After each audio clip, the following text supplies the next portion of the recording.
Seja bem-vindo mais uma vez ao nosso canal Teologia Aprenda Mais. Estamos começando aqui uma nova gravação, né, do nosso programa EBD, Mais Saber e Mais Viver, né, que é um canal que a gente abriu aqui, um subcanal dentro do canal maior, que é o canal Teologia Aprenda Mais. E já eu convido você para se inscrever no canal Teologia Aprenda Mais, ele está no YouTube, tá? Então, deixe o seu like, curte os vídeos que estão no canal Teologia Aprenda Mais. Nós temos mais de 296 vídeos gravados, tudo sobre o mundo teológico, né? Tem teologia sistemática, história da igreja, história do cristianismo, história da teologia, a teologia dos principais reformadores, tem a história da Trindade, só sobre a Trindade está na nossa playlist, tem curiosidade bíblica 1, 2 e 3, está tudo na nossa playlist, tá? Filosofia, sociologia, a parte religiosa, a parte de seitas e heresia, eu falo sobre todas as seitas lá no canal Teologia Aprenda Mais, você pode acessar a nossa playlist, tá? Então, voltando mais dentro do nosso tempo, do nosso contexto de horário, né? Eu quero estar gravando essa aula que vai ser ministrada agora esse domingo próximo, né? Que vai ser sobre uma lição tão preciosa nessa revista aqui, que você já está vendo aqui, está na minha mão também, tá? Nós estudamos na lição passada sobre, na lição primeira, né, quando as heresias ameaçam a unidade da igreja, tá? Você pode estar acessando o canal Teologia Aprenda Mais, se abre lá na playlist, né, lá está EBD, Mais Saber, Mais Viver. Então, curte, busque, aperfeiçoa mais, acrescente mais o seu conhecimento dentro da reflexão. E hoje nós vamos estudar uma lição muito preciosa, que é a lição de número 2, tá? Que está aqui no nosso canal, a lição de número 2. Ela vai ser ministrada no dia 2 de janeiro de 2025, ok? Então, o título que traz essa lição, Somos Cristãos, né? Essa palavra cristão, né, que vem lá de Antioquia, né? Vem de Antioquia, precisamente de Antioquia, né, capítulo 11 de Atos, né, quando os povos de Antioquia chamaram os cristãos de cristãos, né, que significa pequeno Cristo, seguidores de Cristo, parecido com Cristo, né, o pupilo de Cristo, etc. Alguém vai até dizer aí por fora, mas quem chamou o nome cristão foi o mundo secular, o mundo ímpio, isso não tem nada a ver. Se eu sou seguidor de Cristo, eu sou um cristão, né? Se eu sou um evangélico, eu sigo o evangelho cristocêntrico de Cristo, ok? Se eu sou da Assembleia de Deus, eu sou um assembleiano. Se eu fosse da presbiteriana, eu era um presbiteriano. Então, essa é a nomenclatura.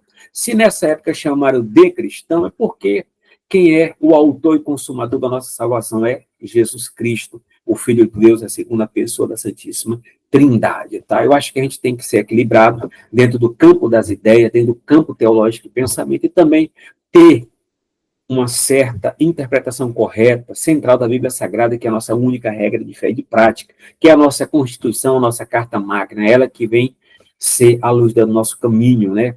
Ela que vem ser a base diretiva para toda a nossa vida contextual, sociológica, política, né, e religiosa, ok? Então, somos cristãos, de fato, somos em Cristo, ok? Essa aqui vai ser a lição. O texto áureo, né, que é o texto de ouro, está aí, ó. Pelo que julgo que não se deve perturbar aqueles dentre os gentios que se convertem a Deus, tá? Que se converte a Deus. Então, essa questão de gentios, né? O que significa gentios? Eu vou pegar até aqui, abrir minha Bíblia online, né? Eu tenho uma Bíblia aqui que está no celular, né? Ela tem várias versões. Tem ao meio da revista corrigida, né? Vou pegar aqui as versões que tem na minha Bíblia aqui, ó, que está no celular. Então, tem o Almeida Revista Atualizada, Almeida Revista Corrigida, né? Almeida Revista e Atualizada, que é a chamada NAA. Também tem a Almeida Edição Contemporânea, temos a Almeida Século XXI, tá? Que é uma tradução muito boa. Tem a Nova Bíblia Vida, temos a Nova Tradução da Linguagem de Hoje, que é uma tradução parafraseada, mas é muito boa para você pegar as outras Bíblias também, que pode fazer um comparato, né, relacionado às traduções dinâmicas e às traduções literais. Eu tenho também aqui a nova versão internacional, né, que é a chamada NVI, que tem a pessoa de Luiz Saião, que é um grande teólogo, um hebraísta, né, realmente um ícone nas línguas originais.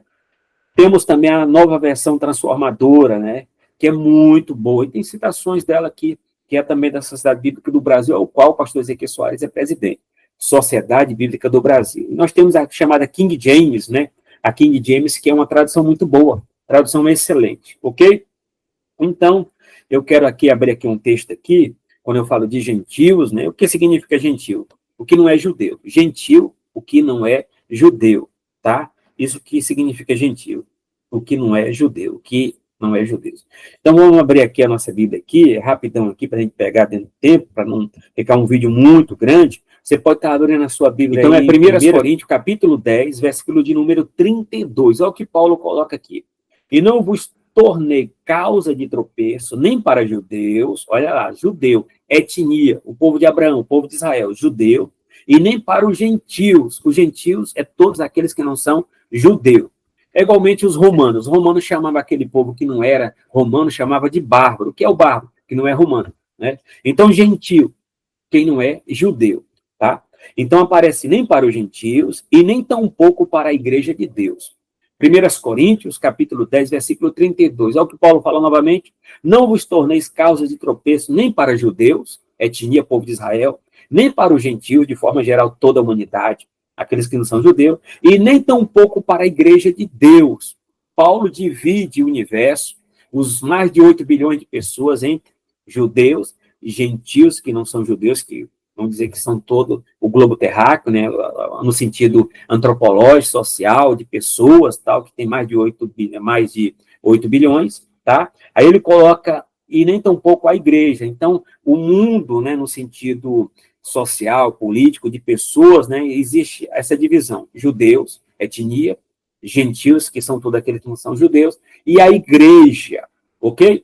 Então, o seguinte, a igreja é composta de gentios, e a igreja é composta de judeus convertidos, gentios convertidos a Cristo como Senhor e Salvador, e judeus, aqueles que reconheceram Jesus não somente como Messias, mas reconheceram Jesus como Senhor e Salvador da sua vida, da sua alma, ok?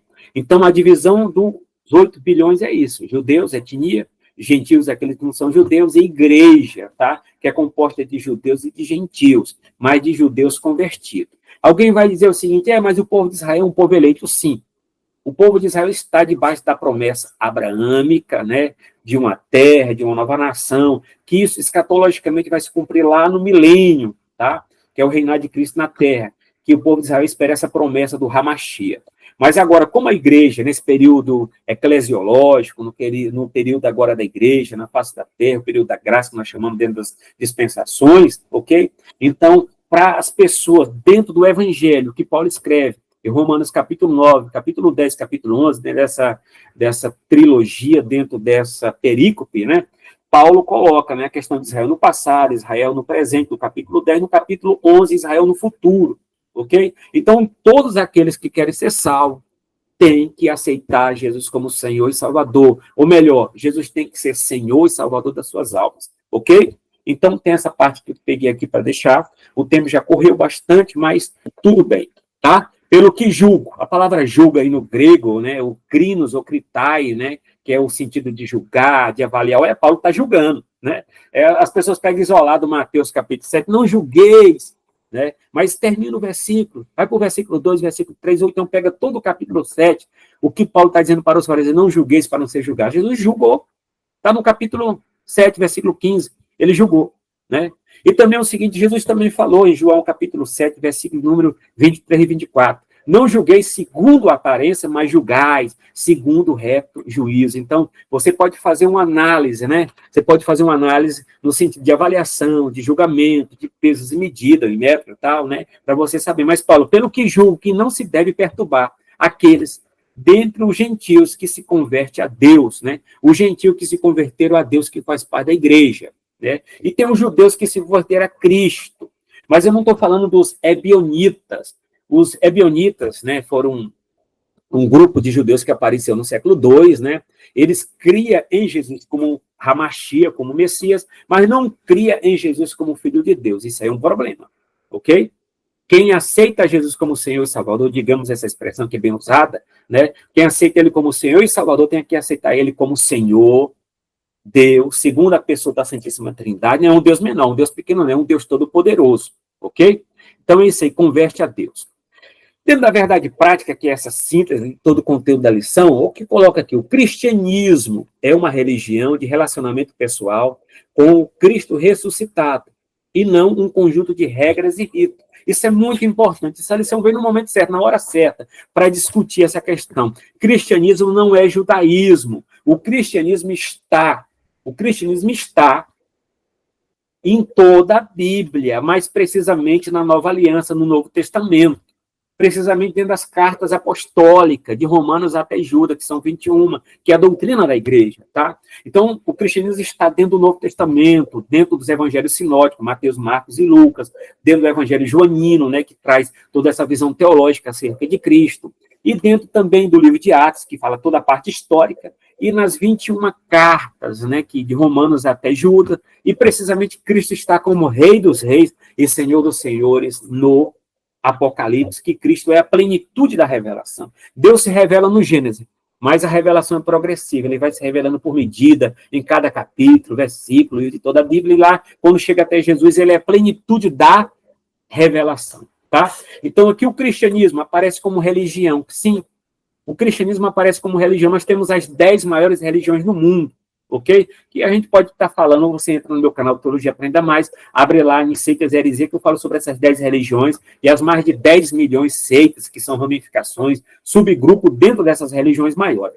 Então, dentro do cristianismo que ele coloca aqui como religião, ele coloca o cristianismo como religião, de fato é. A palavra religião vem de religare, né, palavra latina, de religar o homem a Deus, né? Agora, a religião também tem um sentido antropológico, social, teológico e religioso, que esse tempo não cabe, mas você entra no meu canal Teologia Aprenda Mais, que eu tenho lá na minha playlist falando sobre cristianismo, sobre religião. O cristianismo como religião que ele coloca aqui, tem 3 ramos dentro do cristianismo. Tem o quê? Tem o catolicismo romano, que tem a figura do Papa como principal cabeça, né? Então, tem todo o clero romano dentro do cristianismo, o catolicismo apostólico romano. E tem o quê? O catolicismo ortodoxo, da igreja ortodoxa grega, que tem na Rússia, etc., né? O catolicismo ortodoxo. Então, o terceiro ramo tem o quê? O protestantismo, tá? Que começa no dia 31 de outubro de 1517, com o doutor Martim Lutero, ok? Então, aí nós temos também na teologia dos principais reformadores, que eu falo um pouco disso. Então, o cristianismo tem aí os 3 ramos, as 3 ramificações. Catolicismo apostólico romano, tem um catolicismo ortodoxo e o protestantismo. São os 3 ramos do cristianismo como um todo, como religião, no sentido maior da palavra, tá? Claro que religiões vêm crenças e práticas e outras coisas maior. O livro sagrado do cristianismo é a Bíblia, isso é sombra de dúvida para todo mundo, tá? É uma religião de relacionamento pessoal com Cristo, né? Eu, tu. É por isso que Paulo fala em Romanos não, Efésios, né? Que está com Cristo ou a igreja está em Cristo, né? O cabeça da igreja é Cristo, é o único fundamento, e a igreja é corpo de Cristo, ok? Então tá aí, o cristianismo não é regras, não é ritos, né? O cristianismo é vida. Tá? A leitura bíblica em classe, né, tá aí, realmente ela é muito precisa, ok? No capítulo de número 2 de Gálatas, a carta de Paulo a Gálatas, né, que a gente fala aqui, que foi a primeira carta, isso está na bibliologia, eu tenho 10 vídeos gravados sobre a bibliologia. Então, qual foi a primeira carta que foi escrita? Vamos dizer, as cartas paulinas foram escritas primeiro do que os evangelhos, Mateus, Marcos e Lucas e João. Foi as cartas, né? E ele escreveu essa carta precisamente no ano 49, de 47 a 49, segundo a cronologia bíblica, tá? A gente fala também qual foi a primeira carta que foi escrita, precisamente foi Tiago que foi escrito. Por isso que ele usa a expressão sinagoga, usa algumas expressões que estão dentro do judaísmo que ele traz ainda. Mas a teologia vai se evoluindo, vai trabalhando o conceito mais melhorado. Mas a palavra sinagoga, Tiago usa, né? Tiago usa muitas expressões dentro da carta dele, ok? Paulo agora trabalha essa carta de instrução, porque as cartas paulinas são cartas circunstanciais. Quando Paulo escreveu essa carta, realmente foi para admoestar, né? Exortar a igreja, ensinar a igreja. Por isso que as cartas de Paulo faz teologia a caminho. Paulo escreve essas cartas circunstanciais devido ao problema e ao momento, né, para que possa educar, preparar, ensinar a igreja, né, de um modo conceitual e geral, tá? Então, ele escreve essa carta, precisamente, é a primeira carta dele, mas num sentido também que a gente pode colocar, no sentido também arqueológico, histórico, nós temos a primeira carta dele, que possivelmente nós temos documentado, tá? Primeira Tessalonicense e Segunda Tessalonicense, porque a arqueologia encontrou um nome chamado Gaio, né? Que era o governador, o procônsul de Corinto, e foi na época que Paulo esteve lá. Então, possivelmente, no sentido documental, Primeira Tessalonicenses poderia ser uma das primeiras cartas de Paulo documentada escrita que nós temos hoje no sentido arqueológico e histórico, tá? Mas eu não vou aprofundar a bibliologia, essa parte arqueológica, histórica, que você pode acessar o canal Teologia Aprenda Mais e vai lá na minha toda aquela estrutura que eu tenho mais de 10 ou 11 vídeos gravados sobre só bibliologia explicando isso. Mas Gálatas está aqui. Depois, passando 14 anos, olha, 14 anos, subi outra vez a Jerusalém com Barnabé, levando também comigo Tito. Tito, segundo o livro de Eusébio de Cesareia, possivelmente era irmão de Lucas, né, Tito, né? E subi por uma revelação e lhe expus o evangelho de prego entre os gentios e particularmente aos que estavam em estima, para que de maneira alguma não corresse ou não tivesse comigo em vão. Mas nem ainda Tito, que estava comigo, sendo grego, foi constrangido a circuncidar, né? Que é a cirurgia no prepúcio, que hoje nós chamamos a cirurgia de fimose, né? A circuncidão, né? Então, esse aqui, circuncidar, né? E por causa dos falsos irmãos, né? Que são os judaizantes, né? Que se tinha entremetido secretamente entrar a espiar a nossa liberdade que temos em Cristo. Se você for olhar Gálatas, capítulo 5, versículo 1, foi para a liberdade que Cristo nos libertou, né? Então, a lei, que são 613 preceitos, se resume em um só mandamento: amarás o teu próximo como a si mesmo. Ele pega o texto de Mateus, capítulo 22, né? Quando Jesus fala a questão, né, que toda a lei e os profetas se resume em 2 mandamentos. O primeiro grande mandamento: amarás o Senhor teu Deus de todo o teu coração, de toda a tua alma e de todo o teu entendimento. Olha que a fé é racional, assim, todo entendimento, né? E amarás o teu próximo como a ti mesmo. Então, a lei e os profetas se resumem nisso aqui, em um só, em 2 grandes mandamentos. Paulo, a mesma coisa, como fala em Gálatas, capítulo 5. Foi para a liberdade que Cristo nos libertou. E todos os preceitos da lei, a lei mosaica é uma só. Mas dentro da lei tem 600 mandamentos, 600 preceitos, que Cristo falou que se resume em 2. Amar a Deus e amar o próximo. E Paulo fala que resume em um, que é amar o próximo, que é a mesma coisa que Cristo está colocando. Apesar que ele coloca o mandamento, segundo mandamento, que é amar o próximo, tá? Devido à bagunça que estava acontecendo na igreja da Galácia, né? Que o povo foi na pancada também. É só você pegar o capítulo 4 e 5, onde você vê o fruto do Espírito e as obras da carne. Estava como animais, né? Briga total. E hoje está acontecendo a mesma coisa, mas nós precisamos se converter a Cristo e ter o amor cristão. Os quais, nem ainda por uma hora, cedemos com sujeição para que a verdade do Evangelho permaneça entre vós, tá? Então, o texto está aí, a leitura bíblica em classe, que vai deixar para vocês. E quando aqueles que parecessem alguma coisa, quais tenha sido no outro tempo, não se me dá. Deus não aceita a aparência do homem. Esses, digo, que parecia ser alguma coisa, nada me comunicaram. Antes, pelo contrário, quando viram que o evangelho da incircuncisão, quando eu falei incircuncisão são gentios, me estava confiado, como a Pedro, o da circuncisão, que são judeus, tá? Então ele coloca as expressões aqui. Porque aquele que opera eficazmente em Pedro para o apostolado da circuncisão, esse operou também em mim com eficácia para os gentios, tá? Lembrei de um livro aqui que a questão sobre apóstolos, entende? Que do Augusto Nicodemos, né? Ele está por aqui, eu posso mostrar para vocês depois aqui, que é um livro muito bom que fala sobre apostolado, né? O apóstolo de hoje é um missionário, não um apóstolo que tem revelação direta, aquele apóstolo canônico que escreveu, que foi chamado por Cristo, etc, tá?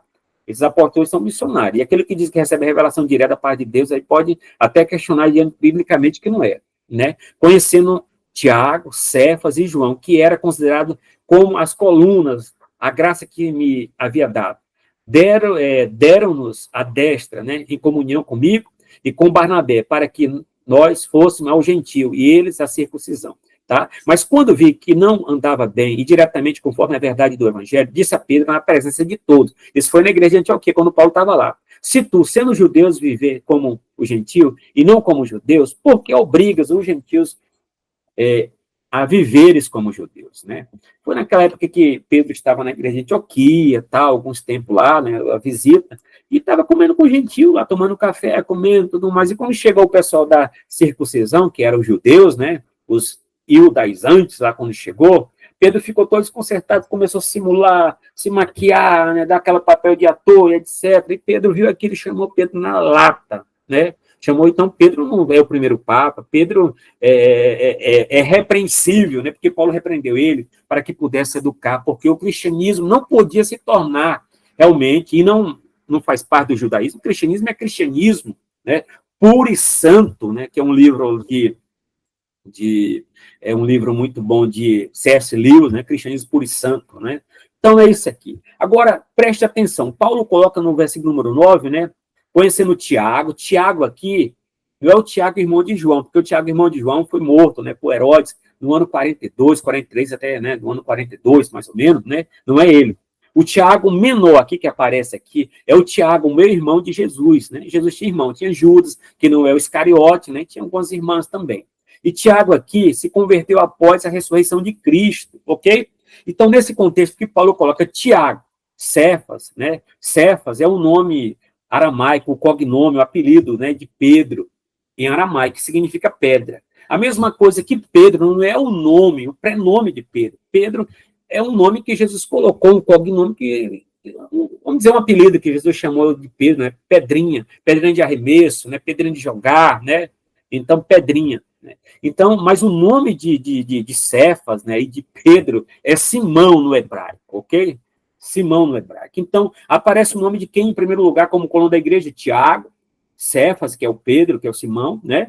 E João, Yohanan, né, que é o filho, que é aquele que colocou a cabeça, né, no peito de Jesus lá, tal, que tinha, né, homem considerado abençoado, que é o escritor do livro de Apocalipse. Mas quando aparece Tiago aqui, o Tiago, segundo Eusébio de Cesareia, em História Eclesiástica, Tiago é o pastor da igreja de Jerusalém. É por isso que Paulo coloca Tiago em primeiro lugar.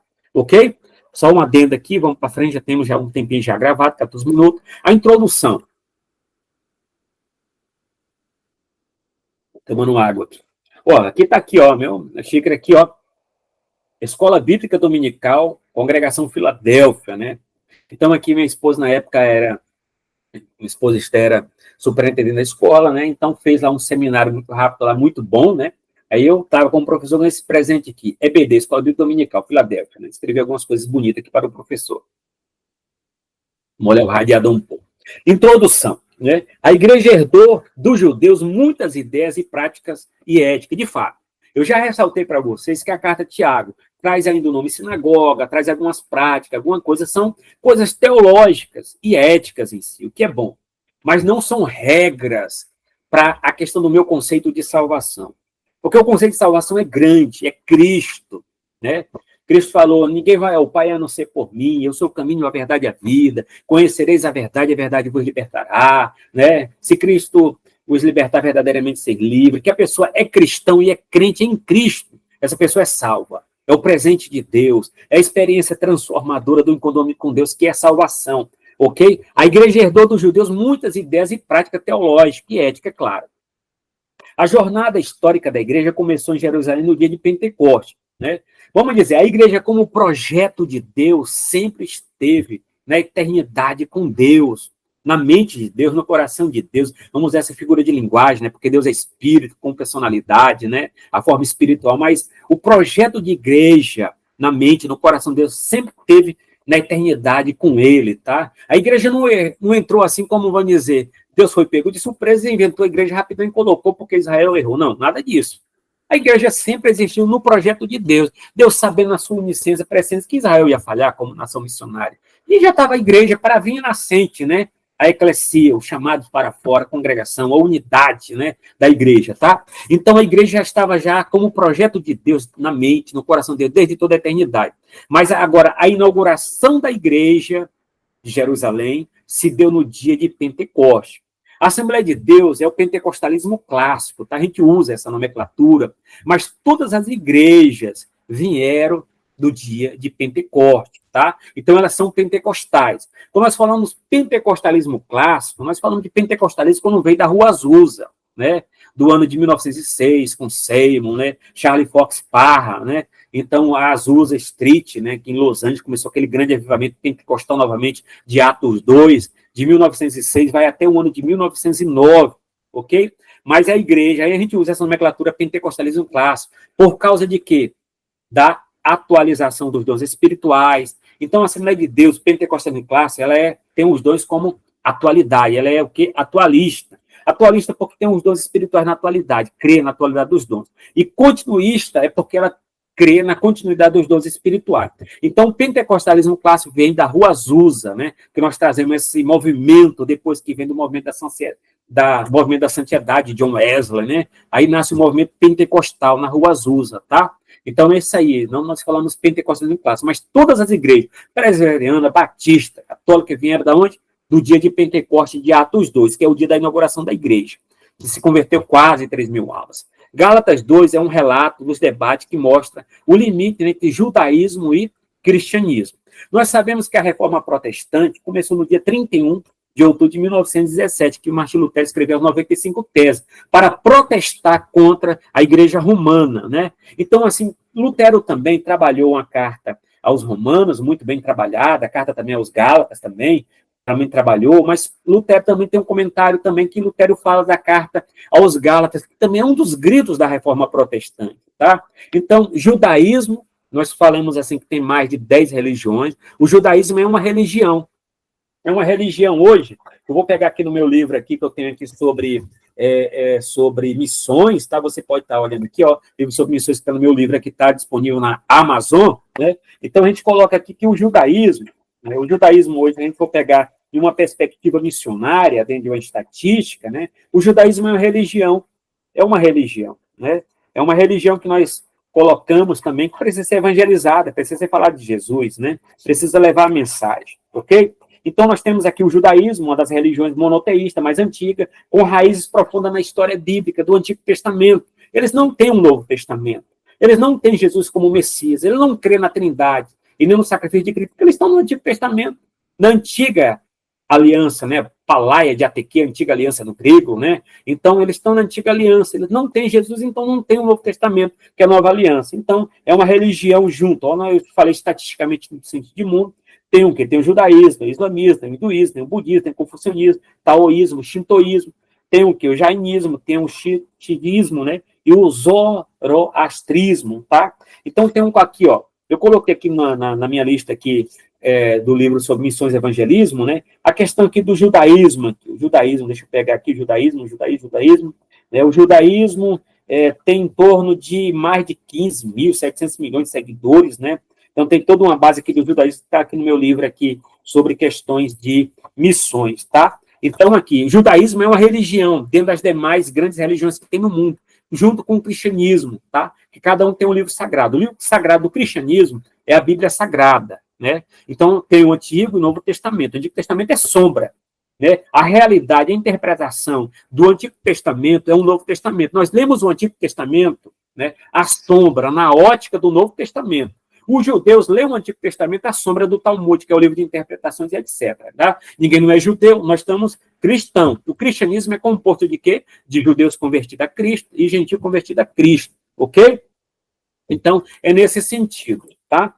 E, assim, Paulo vai dizer em Gálatas, né, que há um debate, mostra os limites entre judaísmo e cristianismo, né? Paulo está preocupado com a igreja da Galácia, né, de se render ao outro evangelho pregado pelo judaizante. A palavra-chave aqui da nossa lição é evangelho, né?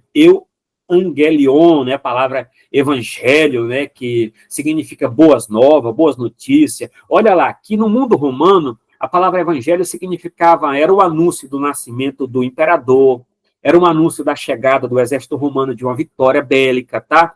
Então tinha a palavra evangelho no mundo greco-romano. Mas no mundo cristão, o evangelho proclama, né, Cristo, né, a segunda pessoa da Santíssima Trindade, Cristo, o nosso Salvador, Jesus Cristo, o nosso Senhor Salvador. O Evangelho segundo Paulo, lá quando Paulo fala o meu Evangelho na carta aos Romanos, né, vai mostrar para a igreja lá do passado, aqueles que se entregaram a Cristo, que Cristo é maior do que Roma, né, que a Nova Jerusalém é a nova cidade maior do que Roma, é muito mais encantada, é muito mais belezada, tem maior glória. É um novo evangelho que mostra que agora que você não vai ser escravo de César, você vai ser escravo de Cristo, doulos, escravo, servo, né? Porque na nossa cultura brasileira usa essa expressão doulos, traduzir para escravo, mas está como servo. Então o evangelho é isso, boas notícias, boas novas. Não é o outro evangelho pregado pelo judaizante, tá? Então, aí o judaísmo usa a Tanakh. Tanakh, né? Ele usa Tanakh, né? Que é a questão do Antigo Testamento em hebraico, né? Que é o nosso mesmo Antigo Testamento. Só muda só a coleção, né? A maneira de arranjar os livros. Então, prevenindo-se contra a tendência judaísta, tá? Então, tá aqui. Outra questão que Paulo fala que teve uma revelação, mais na frente eu falo, né? Subir outra vez a Jerusalém. Quando fala subir a Jerusalém, porque Jerusalém está em um alto monte, né? O Monte Sião, o Monte Acre, o Monte Bezeta, os 4 montes que estão ali, né? Jerusalém está lá em cima de um monte, né? É por isso que quando você vai para Jerusalém, vou subir a Jerusalém, por causa do monte. Ela está em torno de 700, 800 metros acima do nível do mar. Então, subiu outra vez a Jerusalém. Se ele subiu outra vez a Jerusalém, porque ele está indo mais de uma vez, né? Então, Paulo sobe pela segunda vez a Jerusalém, 14 anos após a sua conversão, tá? Então, que a gente for ver aqui, ó, Paulo tem todos os critérios, né, os requisitos para ser apóstolo, né? Naquela época falava, para ser apóstolo, tem que ter visto Jesus ressurreto, ter aprendido diretamente com ele, né? Então, Paulo ficou 3 anos na Arábia aprendendo com Jesus ressurreto. Não andou fisicamente, mas viu Jesus ressurreto, né? No livro de Atos, Jesus aparece para Paulo 4 vezes, tá? A primeira vez que Jesus aparece para Paulo, no caminho de Damasco, Atos capítulo 5, versículo, Atos 9, 5. A segunda vez, em Corinto, Atos capítulo 18, versículo 9 a 10. A terceira vez, durante a sua visita a Jerusalém, Atos capítulo 22, 17 e 18, tá? Onde que a gente encaixa essa visita de Paulo a Jerusalém? Nós vamos encaixar ou no 18, tá? Então, durante a sua última visita a Jerusalém, que Paulo faz 4 idas a Jerusalém depois de cristão, né? Atos capítulo 23, versículo 11. Você pode estar examinando na sua Bíblia, tá? Então, Paulo tem todas as credenciais de apostolado, foi usado com sinais, prodígios, inspirado pelo Espírito Santo para escrever a Escritura e lançar os alicerces da igreja, né? Que a igreja está alicerçada, né, em profetas, né, e apóstolos, né, aqueles que são usados, né, por Cristo, tá? Está no meu livro aqui, Evangelismo e Missões, Perspectivas, né, da vida atual da igreja, né, antiga. Tá aqui, ó, o e-book, né, você vai lá no Amazon, tá? Então, Paulo está aqui com essa escrita aqui muito bem trabalhada. Outra questão aqui para a gente pensar, pessoal, que a gente vai analisar, a questão de Paulo ter ido a Jerusalém, vou deixar para vocês, se for o meu livro lá também no Amazon, ó, breve cronologia de Paulo. Eu coloquei aqui, nascimento de Paulo em Tarso, né, do ano 1 ao ano 5 depois de Cristo, né, não cansando você, eu vou colocar aqui, ano 11 depois de Cristo, começou a frequentar a escola na sinagoga, isso foi no ano 11. No ano 20 depois de Cristo, ele muda-se para Jerusalém para estudar e tornar-se fariseu na escola de Gamaliel, que ele aprendeu aos pés de Gamaliel. No ano 35 depois de Cristo, experiência no caminho de Damasco, a conversão do apóstolo, que está registrada em Atos capítulo 9. Eu coloquei aqui também, ó, no ano 37, está na Arábia, Damasco, e faz uma rápida viagem a Jerusalém, tá? Isso está registrado em Gálatas capítulo 1, ok? Ele passou 3 anos na Arábia, né, aprendendo, meditando no Antigo Testamento. Ele teve revelações diretas, né? A gente pode até falar isso em outros contextos aí, ok? Então, no ano 44 a 45, passa alguns anos em sua terra natal. Então, isso foi do ano 44 a 45. Que Barnabé vai ser o pastor da igreja de Antioquia, enviada por Jerusalém, a igreja mãe, né? Então, Barnabé lá é o pastor de Antioquia. Aí, Barnabé vai atrás de Paulo, lá em Tarso, né? Para ele vir para ajudar ele lá no ministério, ser o co-pastor de lá, o auxiliar dele. Isso foi no ano, para ser do ano 44 a 45. Entre 46 a 47, Antioquia da Síria. Isso está registrado no capítulo 11, versículo 25 e 26. No ano 47, segunda visita a Jerusalém. Aí aparece em Atos, capítulo 11, versículo 27 e 30, para encaixar Gálatas, capítulo 2 e 1, ok? Que aparece a revelação dele em Gálatas 1 e 18, ok? Que a primeira visita, que ele fala até no capítulo 11, né? Lá do capítulo 11, que não me engano, né, que tem a revelação de Ágapo, né, que a gente vai ver na lição, e também no capítulo 9, lá no finalzinho, quando ele desce lá no sexto, que ele corre para Jerusalém, né, vamos colocar aqui, ele ficou lá, fala isso no capítulo 9, ele ficou 2 semanas em Jerusalém, que começou a debater com os helenistas. Helenistas são judeus de fala grega, começou a debater com eles, e a igreja estava em paz naquela época, e embarcou o apóstolo para ir para Tarso. De lá ele ficou em torno de 5, 6, 7 anos, né? Dependendo, eu acho que não dá bem isso, né? Mas só quando pegar a cronologia bíblica para estar analisando, tá? Então ele ficou 2 semanas em Jerusalém, e depois daqueles debates que ele teve lá com os helenistas, está no capítulo 9 em diante, ele foi mandado para a cidade de Tarso, ok? Em 47, né? Em 47 ele esteve em Antioquia, De 46 a 48, a primeira viagem missionária que registra entre o capítulo 13 ao capítulo 14. No ano 49, em Jerusalém, para o primeiro concílio, o concílio de Jerusalém está registrado em Atos capítulo 15, versículo de 1 a 35.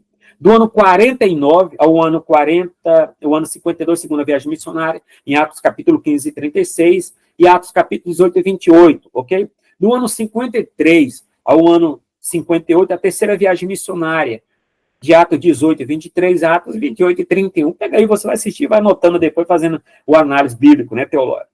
Você é um bereano, claro que vai analisar, né? Do ano 58, quarta visita a Jerusalém, capítulo 20, né? E 16, capítulo 22 de Atos, e 1 a 22.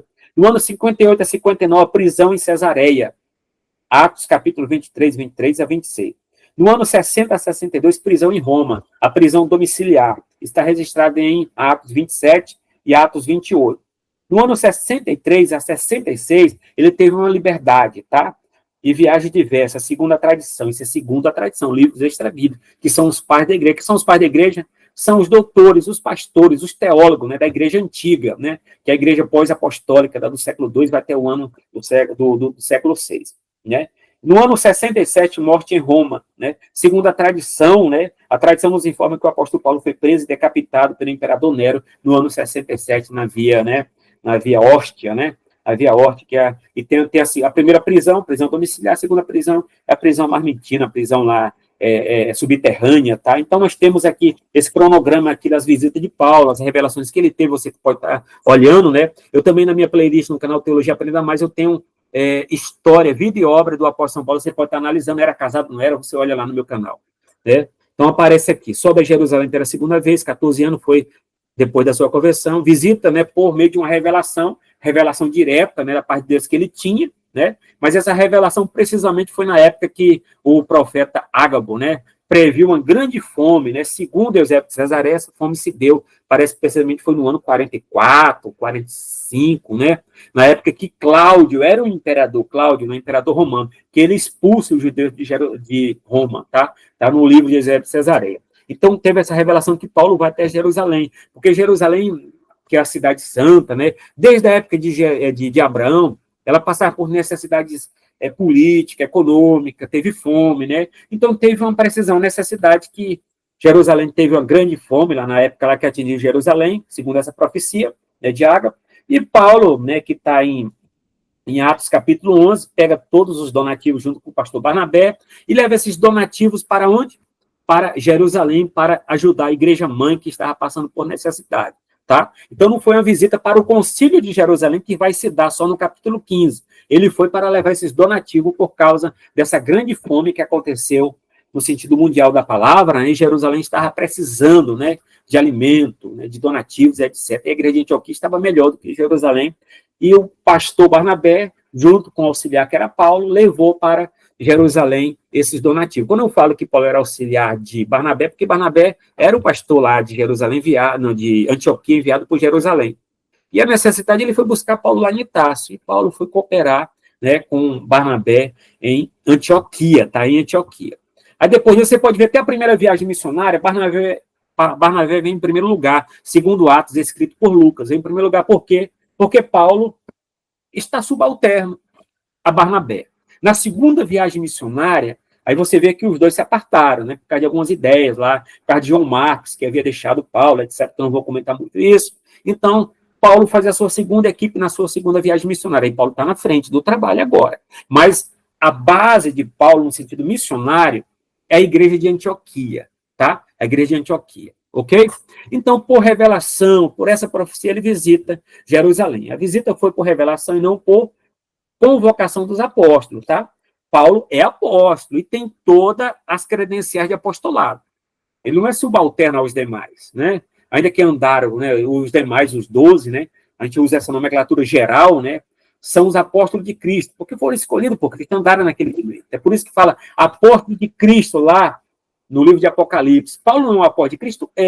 Né? É o terceiro, que ele usa lá em 1 Coríntios 15, né? Que ele foi abortado, nasceu fora do tempo, etc. Mas ele tem toda as credenciais de apostolado. Até porque o judaizante dizia que Paulo era um falso profeta. Né? Até a igreja de Corinto, numa parte da segunda carta, né, que Paulo escreve para a igreja de Corinto, até critica Paulo, né, como um falso profeta, que não andou com os 12, etc. Paulo teve bastante luta, né, com a igreja de Corinto por causa dessas situações, assim, que a igreja era crítica.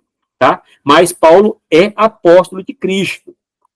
Né? Após de Cristo teve as visões, teve sinais, como eu li nessa parte do vídeo introdutório. Né? Então, aqui, Epístola aos Gálatas, escrita antes do Concílio de Jerusalém. Os Gálatas aqui, a gente pensa assim, foi da parte sul, da parte norte, a Galácia, né? A Galácia aqui foi da parte sul que Paulo escreve, né? Paulo visitou a parte norte lá da Galácia, mas aqui é do sul da Galácia, né? Que ele escreve aqui, que está a igreja de Antioquia, da Pisídia, tem Antioquia da Síria, e Antioquia da Pisídia, e várias Antioquias, né? Aí tem que pegar o sobrenome dela lá, né? Antioquia da Síria, que está na cidade da Síria. Antioquia da Pisídia, né? Que está lá naquela região da Pisídia. Então, a cidade da Galácia, ali tem Antioquia da Pisídia, né? Tem Listra, né? Tem Derbe, tem Icônio, né? Tem essas demais cidades que estão naquela região ali, segundo a geografia bíblica, né? Que são as regiões da Galácia do Sul. Então, Paulo escreve para essa região que ele fez missões do ano 46 até o ano 46 até o ano 47, 48, tá? Então, ele escreve para essas igrejas que ele fundou, ele plantou, né? Quando ele plantava a igreja, de lá ele tinha as eleições para escolher o presbitério, o pastor era por eleição, tá? Então, a igreja elegia, colocava o pastor para dirigir, conforme Atos capítulo 13 a 14, você vai ver que a escolha é por eleição, os presbíteros, né? Os pastores das igrejas lá, que estavam lá naquela época lá. Então, Paulo fundou essas igrejas, tá? Que ele vai dizer tão depressa, o Gálatas, né? Tem negado a fé, tal, o insensato Gálatas, loucos, né? Então, aqui nós temos aqui o objetivo aqui da reunião, né? Não foi o concílio ou sínodo, né? Um pequeno concílio local. Paulo levou donativos para os irmãos pobres da Judéia, a necessidade, como eu falei, né? Então, exposição do evangelho pregado ao gentio, né? Paulo é chamado doutor dos gentios. Gentios são aqueles que não são judeus, para pregar o evangelho para eles, né? As boas novas de salvação, tá? Então, aqui nós temos aqui Tito e a circuncisão, como ele pegou o pastor Ezequiel Soares, né, faz o quê? Uma exegese, né, de Gálatas, capítulo 2, né, e de alguns textos para escrever essa lição. Exegese, extrair do texto, ver qual a intenção do autor, né, toda essa estrutura hermenêutica, né, do texto aqui, dentro do seu contexto. Então, ele faz lá uma interpretação da exegese, né, dentro da exegese, né, e pega aqui a questão de Tito e a circuncisão. Né? Então, Barnabé era judeu, isso aí é uma questão que, desde a nascença do 8º dia, ele foi circuncidado, né? Sua presença não foi problema, dentro dessa reunião que teve lá. Porque Paulo levou, né, os donativos da igreja de Antioquia para Jerusalém, e Tiago, que era o pastor, junto com os irmãos, falou, vamos fazer uma reuniãozinha para ver como é que está o relatório de Paulo, tá? Mas Paulo não foi convocado, ele foi lá por revelação. Essa necessidade que tinha em Jerusalém, ele foi lá, tá? E não se trata do concílio de Jerusalém, segundo a nossa visão teológica aqui. Tá? Então, aqui, aí Tito era grego, era gentio, se converteu à fé cristã, né? Então, assim, dentro da reunião, alguém que levantou, né, tal, esse cara não é judeu, quem é esse cara aqui, tal, não é, ele foi circuncidado, ele guarda o sábado, né, ele guarda a lei do cachirute, né, ele guarda os calendários judaicos, naquela época se dizia, se conhece os judeus como? O judeu, né, naquela se dizia no século I, né, como é que é o judeu? Não, o judeu é aquele cara que guarda o sábado, o judeu é aquele cara que guarda o calendário judaico, o judeu é aquele que pega as crianças no 8º dia e faz a circuncisão, né, que é a cirurgia de fimose hoje, tá? Isso que é judeu. Tito não é judeu, Barnabé era judeu, passou por esse rito, mas ele se converteu à fé cristã.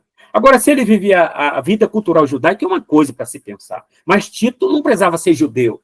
E para participar da reunião agora tinha que guardar o sábado e as leis dietéticas, né, do cachirute, né, as roupas, as mitras, etc. Não. É isso que é a questão, que judaísmo e cristianismo não é a mesma coisa. Paulo viu que Tito não precisava circuncidar. Timóteo já tinha mãe judia. Aí tudo bem, Timóteo, Paulo circuncidou Timóteo. Mas agora Tito, que era grego, gentil, não precisava. Cristianismo não é judaísmo. Você não precisa aqui colocar assim, vou dizer, o sábado é essencial para a minha salvação. Não, isso que eu vou falar na frente mais um pouquinho. O judaizante queria que Tito fosse circuncidado. Paulo falou, não, ele não é judeu. Ele é gentil, ele se converteu a Cristo. E Paulo falou, em 1 Coríntios capítulo 10, versículo de número 31, 32, né, que a igreja, o mundo é dividido em o quê? Judeu, gentil e igreja. A igreja é formada de judeu e gentil. E para fazer parte da igreja de Cristo, que é o corpo místico do cristianismo histórico e bíblico, eu falo histórico por causa das decisões conciliares do século II até o século V. E bíblico porque está na Bíblia, tá? Então, para fazer parte do corpo de Cristo, tem que aceitar Cristo como Senhor e Salvador, tem que ter nascido de novo, não precisa ser judeu. Isso que estava sendo a discussão, que vai parar num concílio, que é o concílio de Jerusalém, tá?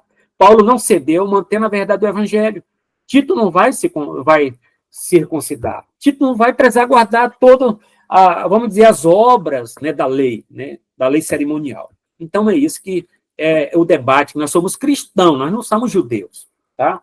Então, vou falar das igrejas que tem aqui no Brasil, a igreja que é do Antigo Testamento, não do Novo Testamento. O Antigo Testamento é sombra, tá? É sombra. Não é a questão do tipo, né? Quando está a carta aos Hebreus, e o antítipo é Cristo, a realidade. Eu sempre falo nas minhas aulas de teologia sistemática, também de biologia, se você for ler o livro de Levítico, lê na ótica de Hebreu, lê a sombra da carta aos Hebreus, lê como os apóstolos interpretavam o Antigo Testamento, aí você prega na sua palavra. E larga de pregar mensagem alegórica. Alegórica é espiritualizar texto que não existe na Bíblia. O Espírito Santo me deu, não. Ele vai lembrar, te iluminar aquilo que você estudou que está na Bíblia. Tá? Nova revelação é um outro evangelho. Isso é maldição, é anátema, é maldito. Tá? Então, em grego aqui, ó, eu até coloquei a palavra outro evangelho aqui, em grego, alo significa outro do mesmo tipo. Tá? Outro mesmo tipo.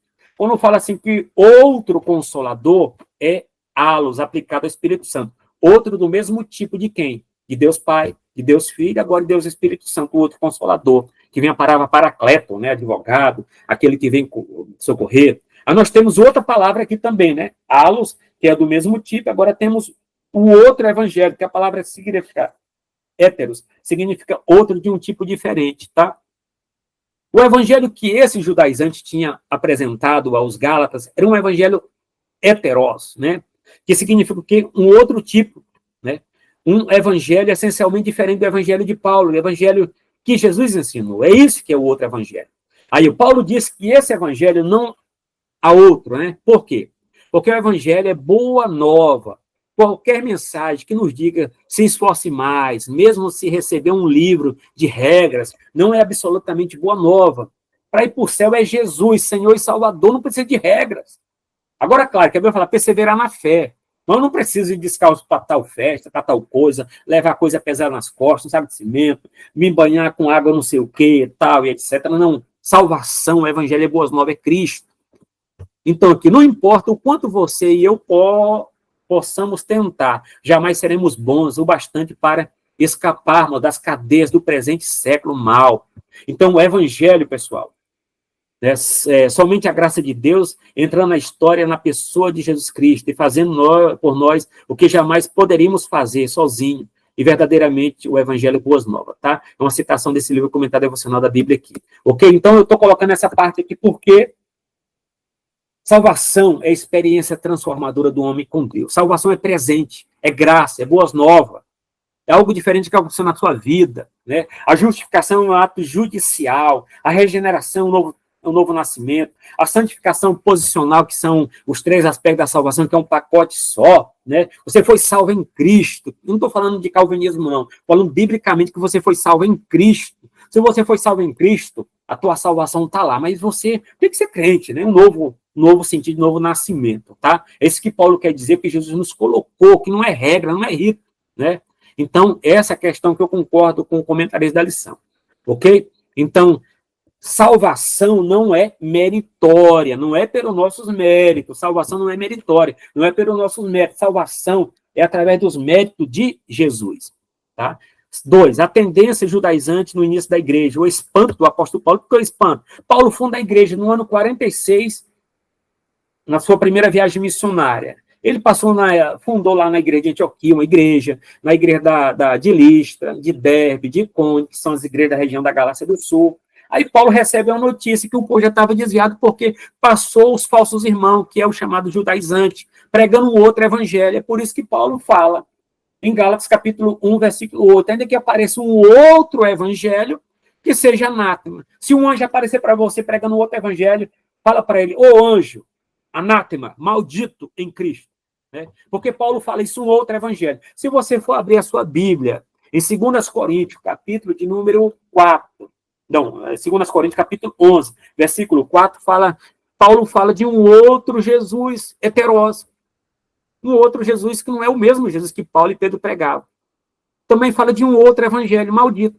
Fala de um outro espírito que não é o Espírito Santo, a terceira pessoa da Santa Trindade. Então, isso é maldição, conforme está na Bíblia, a nossa única regra de fé de prática, a nossa Constituição. Não vem dizer, eu tive uma revelação. Tua revelação tem que ser julgada segundo os critérios bíblicos e teológicos, dentro das regras da hermenêutica. Ok? Voltamos lá. Então, Paulo ficou atônito ao saber que os Gálatas estavam seguindo outro evangelho após a sua viagem, né? Mal ele fundou a igreja, saiu, os caras chegou e trouxe, ó, esse Paulo aí não andou com os 12, esse Paulo é um falso apóstolo, esse Paulo aí não sabe de nada, esse Paulo aí não sei o quê, né? Estão tentando roubar Abraão, era o que se falava antigamente de judeus, tá? Então, ele até usa o verbo grego aqui, né? Deixar, abandonar, desertar, mudar de pensamento e o vira casaca. O povo já estava virando a casaca lá para outro evangelho, onde o cara está no exército de Cristo. Aí ele deserta, né? Sai, muda a casaca, vai para outro exército. Né? E Paulo chama, né, o insensato Gálatas, loucos, né? Mas quem vos ensinou está indo para outro evangelho. E os caras estavam dizendo o seguinte, agora tem que guardar o sábado, agora tem que circuncidar os seus filhos, tem que guardar a lei do cachirute, que é as leis dietéticas, vocês têm que usar a questão lá do quipá, né? Toda essa questão lá. Então, Paulo chama ele de louco. É um outro evangelho, que não é evangelho pregado biblicamente, né? Estou olhando aqui para da hora para não ficar um vídeo grande, tá? Então, na antiguidade, usado para descrever desertores do exército e mudança radicais de partido político, religião, que é o significado, né, grego, né, que eles estavam deixando, seguindo o outro evangelho, tá? Dentro da primeira. É por isso que Paulo vai fazer a segunda viagem missionária para essa região, para fazer uma supervisão, rever alguns conceitos teológicos, bíblicos, livros. É por isso que você, que é um apologista, é um cristão, a Bíblia fala crescer na graça e crescer no conhecimento. Se você crescer só na graça, você é um fanático. Se você crescer só no conhecimento, é um formalista, tem equilíbrio, graça e conhecimento. Mas o conhecimento está na Bíblia, estuda tudo, filosofia, etc., como meio apologético, mas a tua palavra, a Bíblia, né, é a única regra de fé e de prática, mas não quer dizer que não pode estudar religião, filosofia, história, se formar em alguma graduação secular, nada disso, tá? Paulo era um homem de 3 mundos, de 3 culturas. Paulo era um homem da cultura grega, que conhecia toda a cultura grega, helênica, as filosofias, os mitos. Paulo também era da cultura hebraica, que conhecia tudo do Antigo Testamento, era um rabino, né, da palavra. E Paulo também conhecia também toda a estrutura e a cultura greco-romana, né, toda a arte da retórica, do pensamento político, do direito. Então, Paulo era um cara bem preparado. Então, isso crescer na graça e no conhecimento está na carta Petrina. Está na carta Petrina, né? Mas Jesus usou o pescador. O pescador andou com Jesus 3 anos e fez o melhor seminário. Mas não sei o que, não. Paulo pregou na igreja lá dos bereanos. Os bereanos eram tão inteligentes que Lucas falou que eles eram mais nobre do que os de Tessalônica. Né? Por quê? O que Paulo falava, eles examinavam nas escrituras, é examinar, não ir, entende? Ser igual papagaio, o que os outros falam, pior pela cabeça, entende? Não, eles examinavam, analisavam, tá? Então, isso que os Gálatas tinham que ter feito, examinar. Nós não precisamos nada que os judaizantes estão pregando, nós precisamos do que Paulo falou do evangelho transformador. Os Gálatas estavam abandonando a fé. Esse tipo de uma apostasia. Apostasia é quando você deixa, né, conscientemente a tua fé para seguir um outro evangelho. Isso é maldito. A apostasia leva para a blasfêmia. E a blasfêmia é misericórdia. É um pecado que não tem perdão. Quem era o judaizante? Está aqui, ó, o verbo grego, né? Iudaizon, viver como judeu, adotar costumes e ritos judaicos. É isso que Paulo coloca aqui. A questão na carta aos Gálatas, é o que o nosso comentarista, pastor Ezequiel Soares, colocou. Judaísmo é uma coisa, a religião dos judeus, da Tanakh. Cristianismo é cristianismo puro e santo, como é o livro lá de Lewis, né, de C.S. Lewis, né? Então é isso aí. Então judaizante era opositor de Paulo, chamado de falsos irmãos, que Paulo coloca. Existe falso. É o juízo. que Paulo fez. A gente pode fazer juízo de valores, bonito, feio, pode fazer juízo de realidade, a ciência faz isso. Também o que é isso, o que medir, metrificar, analisar. Paulo chama eles de falsos, porque eles são falsos. Um outro evangelho são malditos, né? Apresentava-se como enviados por Jerusalém, mas saíram por conta própria. Eles diziam, não, nós saímos por Tiago. Não, Tiago falou, não, eu não mandei ninguém, não dei carta para ninguém. Cuidado quando chegar alguém na igreja aí, porque é um doutor midiático, um doutor da internet, trazendo um outro evangelho. Quem é da Assembleia de Deus aqui, ó, tem a sua declaração de fé. Que você prega uma mensagem, pastor, evangelista, que seja pregador, que você prega uma mensagem, que for da Assembleia de Deus, tem que estar dentro aqui, ó, da nossa interpretação autorizada da Bíblia, que é a nossa declaração de fé. Se você está pregando mensagem que é unicista, cuidado, a Assembleia de Deus é trinitariana. Se você prega alguma mensagem, sua mensagem tem que estar aqui na nossa interpretação autorizada, que é a interpretação aqui que o pastor presidente dela é o pastor Ezequiel Soares, tá bom? Dirigente, prega sobre Cristo, está dentro aqui da nossa declaração, mas eu vi na internet. Quem sabe o que você viu na internet não tem nada a ver com a nossa interpretação autorizada e nem faz parte do cristianismo histórico e bíblico, ok? Então é isso que a gente tem que fazer e pegar a questão que apresentar como enviado por Jerusalém, não, eles não saíram por mandado de Tiago. Tiago negou formalmente os que tinha enviado, tá? Está registrado em Atos 15, 24.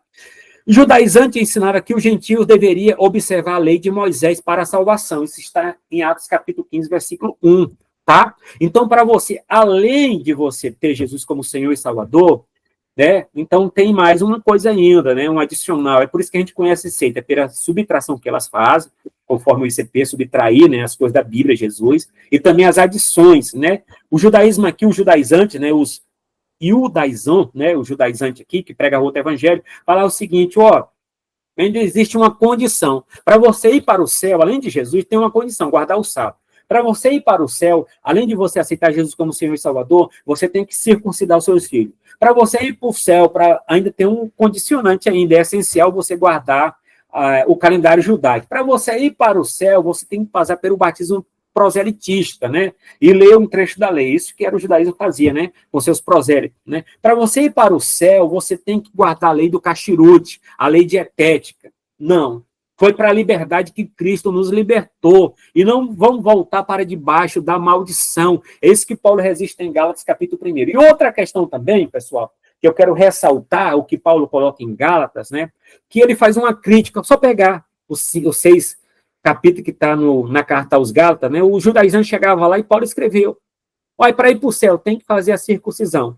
Paulo falou o seguinte, olha, por que você não faz igual o sacerdote lá da deusa Cibele? O sacerdote da deusa Cibele, ele não só circunda, não, eles tira tudo, eles realmente faz, vamos dizer, se capa, né? Tira-se, vem emascular, usando essa palavra assim, né? Eles tiram tudo, os testículos, etc., para ser mais santo. Então, Paulo falou, vocês querem ser santo? Quer ser sal? Faz igual os sacerdotes da deusa Cibele. Paulo aqui foi muito radical, não, né? Inflexível, mas Paulo está falando a verdade para eles. Então, não precisa fazer igual os da sacerdote lá da Cibele, tirava tudo, né, da parte de baixo dos testículos, órgãos genitais, e nem circuncisão. Nós não precisamos de um adicional, de condição para acessar, somente Cristo nos salva, é isso que Paulo coloca, nós não precisamos guardar as tradições judaicas, tá? Ninguém não é judeu, nós temos respeito, nós não estamos pregando aqui um antissemitismo, mas nós estamos falando que está na Bíblia, que não precisa. O clima de tensão, teve um debate, se fica muito acaloroso, né? Os debates sempre são no campo das ideias, mas não, muitas vezes pode ir para o campo de sentimento. Paulo e Barnabé foram pressionados pelos judaizantes diante dos apóstolos, tá? Mas Paulo realmente não cedeu nada. Paulo tinha convicção do evangelho que ele pregava, da chamada que ele teve, da Bíblia que ele pregava. Olha lá, que ele escreveu as cartas primeiro do que os evangelhos. Apenas João, Pedro e Tiago, né? Tiago primeiro, né? Pedro e João, estava presente. O outro apóstolos estavam lá, não. No campo missionário, pregando o evangelho, etc. Né? Judaizantes infiltraram na reunião sem ser convidados, dessa maneira. Uma vez eu estava numa reunião, chegaram um grupo, né, de seita, lá no meio do culto, do outro, né, sentaram lá, mas começaram a fazer bagunça no corredor. Isso nós não ensinamos. Pedimos a retirada deles, etc, tal. E também nós não entramos em recinto lá de igreja nenhuma para levar a coisa. Nós pregamos o evangelho, nós não somos proselitistas nesse sentido de ir lá na igreja do outro, tal. Nós pregamos o evangelho. E a pessoa se converte através, porque é o que Paulo pregou para Lídia, né? A nossa pregação sempre é imperfeita, pregou para Lídia, mas quem abriu o entendimento de Lídia foi o Espírito Santo para entender o que Paulo pregava, tá? Então, nesse sentido também. Outra questão é que os judaizantes que entraram na reunião eram inimigos da liberdade cristã, né? Gálatas 5, do evangelho e do próprio cristianismo em si, cristianismo de Cristo, né? Você vê que os fariseus se levantaram com Cristo, os saduceus levantaram contra Cristo, né? Os herodianos se levantaram contra Cristo, né? Então, Cristo falou o seguinte, né, que a nossa justiça tem que estar acima dos fariseus, dos escribas e etc. Que a gente não tiver a nossa justiça acima deles, de modo nenhum entrarei no reino do céu. Então, ela tem que estar acima, ela tem que estar superior nesse sentido em Cristo. Infiltraram, geraram tensão no debate lá. Esse judaizante, eram pessoas que tinham, o judaizante aqui, pessoas que tinham se convertido a Cristo, mas pela metade, mas estavam amarrados no Antigo Testamento. É a mesma coisa, tem igreja hoje que é a igreja do Antigo Testamento, que tem templo de Salomão, que o pastor se veste como um rabino, né? Tem toda a estrutura que eu vou falar aqui na frente aqui. Eu estou antecipando o tempo, já está indo embora, tem desse judaizante hoje, ó, o mesmo evangelho. Por que o mesmo evangelho? Coloca essa parte aqui da lição, né? O tópico 3, evangelho de Pedro e Paulo, formas de apresentação diferentes, mas o conteúdo é igual. Não existe. O evangelho que Paulo pregava, ele pregava para os gentios, da incircuncisão. Pedro pregava para os da circuncisão, que são judeus. Mas são evangelhos diferentes? Pedro pregava um evangelho e Paulo pregava outra. Resposta, não. Eles pregavam o mesmo evangelho para audiências diferentes, tá? Audiência diferente. Pedro pregava para os judeus, né? E quem era o intérprete de Pedro? Pedro não era muito bom de grego, o intérprete de Pedro era João Marcos, né? Que possivelmente foi o amanuense. E o evangelho de Marcos, vamos dizer que é a pregação de Pedro, é a encíclica, né, de Pedro, porque o evangelho que Marcos escreveu foi tudo debaixo do conhecimento de Pedro, porque Pedro ganhou Marcos para Jesus, como fala na primeira carta, né, que Marcos era o amanuense, tá? Mas é o mesmo evangelho que Paulo prega, ok? Então, é o seguinte, Paulo, apóstolo do gentil doutor, né, pregando aos não-judeus, Romanos 11:13, Pedro, apóstolo dos judeus, né, ele prega aqui, vamos colocar que ele prega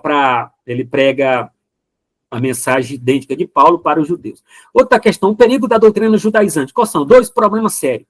Ameaça a liberdade cristã, o judaizante impune a lei como obrigatória para a salvação, subjugando a liberdade que Cristo trouxe, tá? Perigo do cristianismo, de se tornar uma seita judaica, ao incorporar a prática judaica, o cristianismo poderia perder a sua identidade teológica e doutrinária única, e se tornaria o quê? Uma extensão do judaísmo, né? Então, aqui, alteração do evangelho.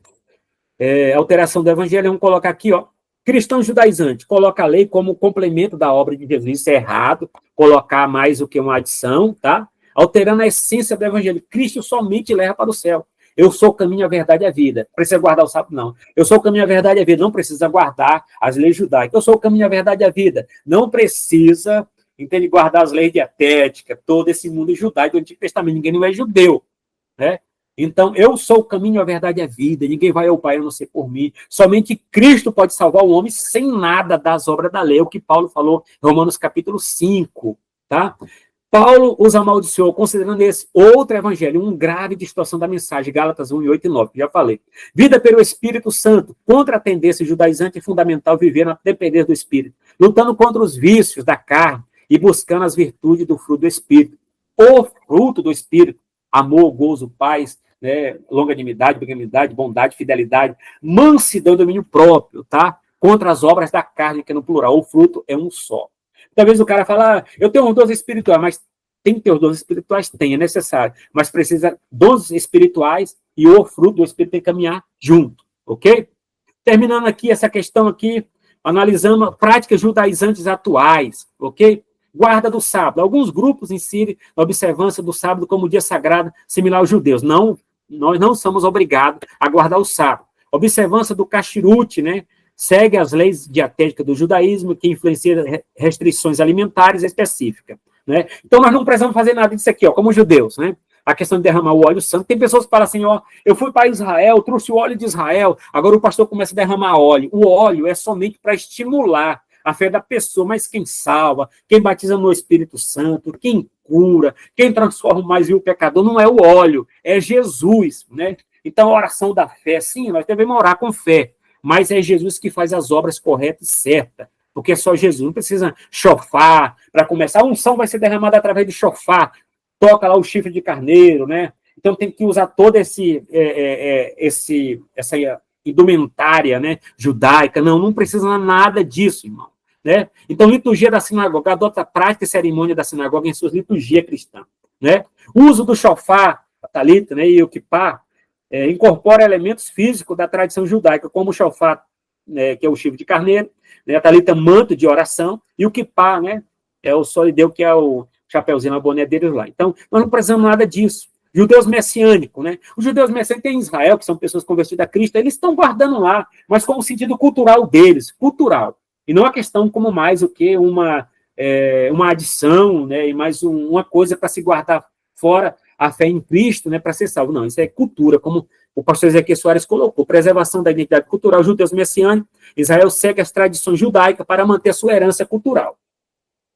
Amparo neotestamentário. Paulo afirmou que os judeus convertidos a Cristo não precisavam abandonar suas práticas culturais. Paulo está falando de práticas culturais, não está falando de doutrinas, não está falando aqui de dogma, não está falando de normas, tá? Eles guardam no sentido cultural. Em Israel hoje, né? O dia lá, vamos dizer, o dia feriado é o sábado, né? Então no domingo eles trabalham, né? Então, quando um judeu realmente, que é um judeu lá, os judeus, tem os judeus realmente no sentido dos judeus ortodoxos, né? Ele guarda o sábado, ele faz tantas outras coisas, até o elevador lá não pode acender uma luz, né, no sábado, não pode entrar no elevador lá, que os elevadores são tudo automáticos, vai e sobe em cima, né? Não pode fazer nada, né? Mas os judeus, hoje, os caras que guardam o sábado, eles fazem tudo, trabalham no elevador, liga carro, etc., sei lá, anda mais de 1 quilômetro, etc. Nós não precisamos guardar sábado para ser salvo, tá? Cuidado com os doutores midiáticos da internet, que fala de sábado, fala disso e daquilo, etc., tal, e de televisões, canais aí, né? Não precisa ser judaizado. Não judeus convertidos ao cristianismo não são obrigados a adotar a prática judaica, tá? É erro de imitar o judaísmo. O Paulo ensinou que cada um deve permanecer na vocação em que foi chamado, evitando práticas que não fazem parte de sua herança cultural, que é o cristianismo, tá? Então, a conclusão aqui, nós não precisamos, para quem hoje é cristão, aceitou Jesus como Senhor e Salvador, né? Vamos dizer, o sábado é uma condição para a salvação? Não. As leis dietéticas é uma condição para a salvação, que é o cachirute? Não. Usar o kippá, usar o shofar é uma condição para a salvação? Não. O óleo de Israel é uma condição para a salvação? O óleo é para estimular a fé. Não tem nada, Jesus que é o autor e consumador que faz a obra, né, da salvação e das realizações de milagre, etc. Precisa guardar o calendário judaico? A resposta é não. Circuncidar? A resposta também é não. Então, o cristianismo puro e santo é único, a salvação é única em Cristo, né? Cuidar com as igrejas aí dos pastores midiáticos, quer ser judeu agora, chega no hebraico, Baruch, Israel, Elohim, Adonai, né? Nós não somos judeus, nós somos cristãos, seguidores de Cristo, transformados para a glória e honra do Senhor. Termino minha aula aqui, né? Na conclusão, o resultado da reunião foi desfavorável ao judaizante. Só o fato de o apóstolo, sendo judeus, concordarem com a explicação sobre a especificidade de cada grupo dada por Paulo, já apontava um engano desses legalistas sobre a obra salvífica em Cristo, tá? Então, esse resultado serviu tanto aos Gálatas como também todo o cristianismo nesse mais de 20 séculos de história da igreja. Assim, a diferença entre os judeus messiânicos e os cristãos judaizantes atuais é que os judeus estão preservando uma cultura hereditária deles, do seu povo. Isso não é dogma, né? Isso não é doutrina também, é cultura, tá? E não é um texto normativo também. E o judaizante colocando remendo novo em pano velho, isso também não, o judaizante de hoje, né? Nós não concordamos, tá ok? Então é isso aqui, eu vou terminar a aula, já correu mais de 1 hora, né? Ficou um vídeo grande, mas de qualquer maneira eu quero falar para vocês, né? Então nós não precisamos, o evangelho foi para a verdade que Cristo nos libertou, nós não estamos debaixo da lei, né? Nós estamos debaixo da graça, como diz Romanos 6, né? Nós não, os dois homens, na realidade, um debaixo da lei, outro debaixo da graça. Nós estamos debaixo da graça. A nossa lei é a lei do amor, é a lei de Cristo.